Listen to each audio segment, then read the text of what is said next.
А тем временем ледовые переправы Якутии начинают открываться.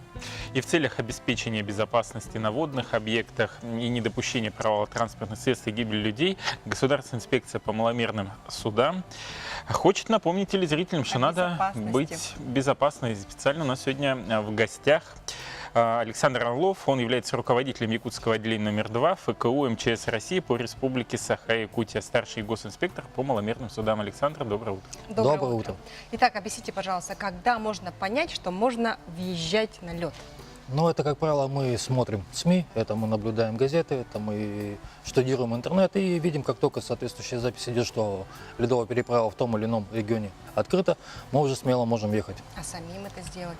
Например, Самим? по цвету льда как-то определить? Это вот одно из, может быть, частых заблуждений, что по цвету льда можно определить толщину льда. На самом деле нет. Что в каждом регионе, там, в зависимости от цветового дня, от глубины, от того, какая у нас находится структура льда, цвет меняется. Но, как правило, в принципе, считается, что более-менее безопасный лед – это лед, который имеет более темный цвет.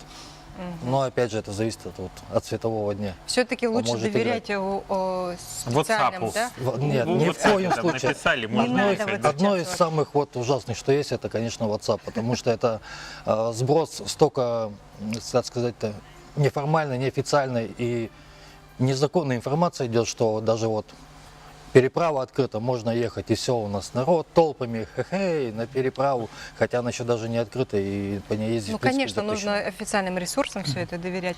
Вот, Есть? а какая толщина вообще льда, она вот безопасна для пешехода и для автомобиля? Для пешехода считается от 5-7 сантиметров толщина льда безопасная, для машины уже легковой средней проходимости, грубо говоря, от 20 сантиметров и дальше больше. А вот как вот определить, допустим, на озерах Якутска, что можно ехать? Вот у нас же любят по озерам сокращать путь. Сокращают, да. Ну, как правило, это у нас первопроходцы идут сначала.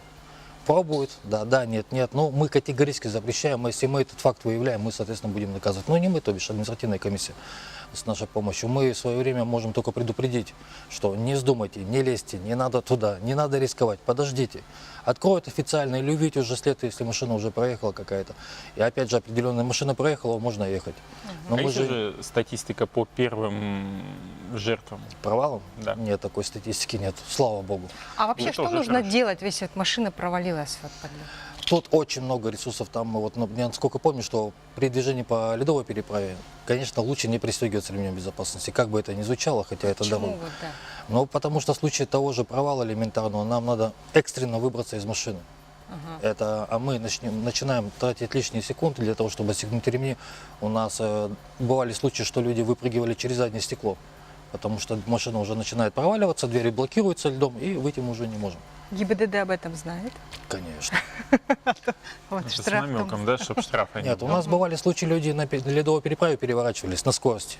Но хотя скоростной режим на ледовой переправе идет от 5 до 15 км в час, не больше.